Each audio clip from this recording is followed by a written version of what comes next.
प्यारे बच्चों, बड़ी माँ की कहानियों में आपका स्वागत है। आज की हमारी कहानी है पहाड़ी परिंदा। श्याम भैया, वो जो दूर पहाड़ों पर चमक रहा है वो सोना है क्या? नन्ही राधा ने दूर पहाड़ों पर कहीं कहीं पड़ी बर्फ की ओर इशारा करके पूछा, जिस पर सूरज की किरणें सोने की सी आभा दे रही थीं। अरे हाँ, वे सोना ही तो है। माँ जब भी पहाड़ों पर आती है घूमने, यहीं से सोना तोड़कर ले जाती है और अपने गहने बनवाती है। सच श्याम भैया? पीछे से राधा का जुड़वा रमन चहका। हाँ, लेकिन दोपहर को सोना पिघल जाता है। श्याम तीनों में बड़ा था और पहाड़ों पर घूमने के लिए बहुत उत्सुक था। अपने जीवन में वह केवल दूसरी बार पर्वतों पर घूमने आ रहा था, लेकिन उसे ऐसा लगता था जैसे कि सदियों से यहीं का वासी हो। खूबसूरत पहाड़, शाम तो क्या, किसी का भी मन मोह लेते। ऊंचे ऊंचे पर्वत, टेढ़े मेढ़े रास्ते, ठंडी बहती हवा, बड़े बड़े पेड़, सब शाम को अपनी ओर खींचते। उसे ऐसा लगता था जैसे वो हमेशा से यहाँ परिंदा बनकर उड़ता फिरता हो।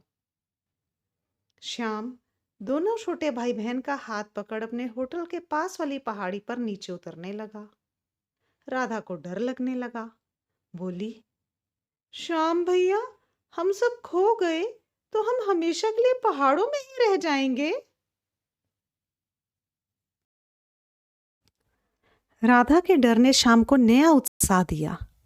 वाह, अच्छा है हम खो ही जाएं, फिर हम तीनों हमेशा पहाड़ों पर ही घूमते रहेंगे। कितना मजा आएगा। लेकिन रमन की तेज चीख ने उसके मनोहर सपने को तोड़ दिया। पलटकर देखा तो रमन दर्द से तिलमिला रहा था। माँ, बाबा और कुछ पहाड़ी लोग उसके आसपास इकट्ठे हो चुके थे। रमन को हाथ पर बिच्छू बूटी चुभ गई थी, जिससे उसको बहुत जलन हो रही थी। पहाड़ी लोगों ने पास में लगे दूसरे एक पौधे के पत्ते उसके हाथ पर मले, जिससे कि बिच्छू बूटी की जलन एकदम कम हो गई। सब लोग वापस होटल के कमरे में चले गए। अगली सुबह तीनों बच्चे ज्यादा ही खुश थे।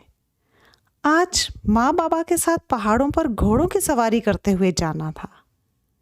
डर और खुशी का मिला जुला एहसास था। 5 घोड़ों के साथ एक घोड़ा चालक भी था, जो सारे निर्देश देता जा रहा था। राधा घोड़े पर उचक कर बैठी तो एकदम से डरकर बोली, भैया, यदि घोड़े ने हमें पहाड़ी से नीचे लुढ़का दिया तो? रमन ने चिढ़कर कहा, राधा, तुम डरती हो या औरों को डराती हो? चुपचाप चलो। माँ बाबा भी घोड़े पर सवार हुए। सारे घोड़े अपने अपने घुड़सवार के साथ धीरे धीरे चलने लगे। बच्चों को मजा आने लगा। बस शाम की ही अनुभूति कुछ अलग थी।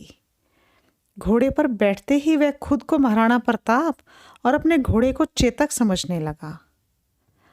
आसपास फैला हुआ विशाल पर्वत उसे अपना राज्य लगा और घोड़े को एड़ लगाकर उसकी लगाम एक तरफ खींच दी, जैसे युद्ध में विजय प्राप्त करने जा रहा हो। बेचारा भोला भाला कमजोर पहाड़ी घोड़ा उस उत्साही बालक की हरकतों से घबरा गया और अलग ही रास्ते पर चल दिया।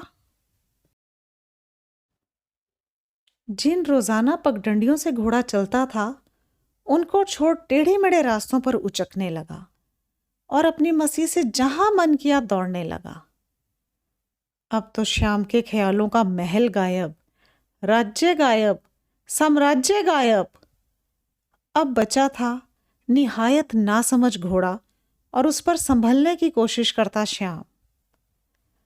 अब माँ बाबा याद आए, राधा रमन याद आए, अपना घर याद आया, सब याद आया। फिर भगवान याद आया।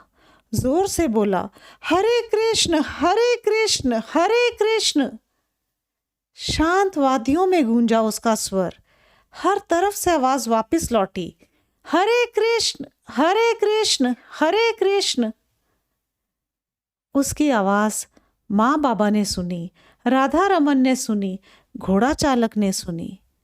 सबने जल्द ही खोज निकाला श्याम को, जबकि अब तक राधा को लग रहा था कि पक्का हम दोनों ही वापस जाएंगे। श्याम भैया तो पहाड़ों में ही खो गए हैं, अब वे यहीं रह जाएंगे।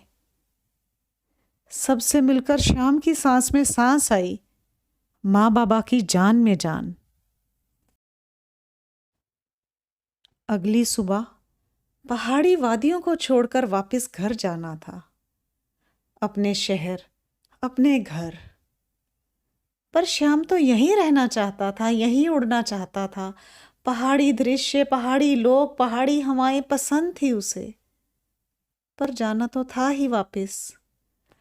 सामान बांधकर निकलने लगे तो दूर पहाड़ों पर पड़ी बर्फ को देखकर राधा खुशी से चिल्लाई, श्याम भैया देखो सोना, चलो तोड़ लाएं, माँ गहने बनवाएगी, नहीं तो दोपहर तक सोना पिघल जाएगा।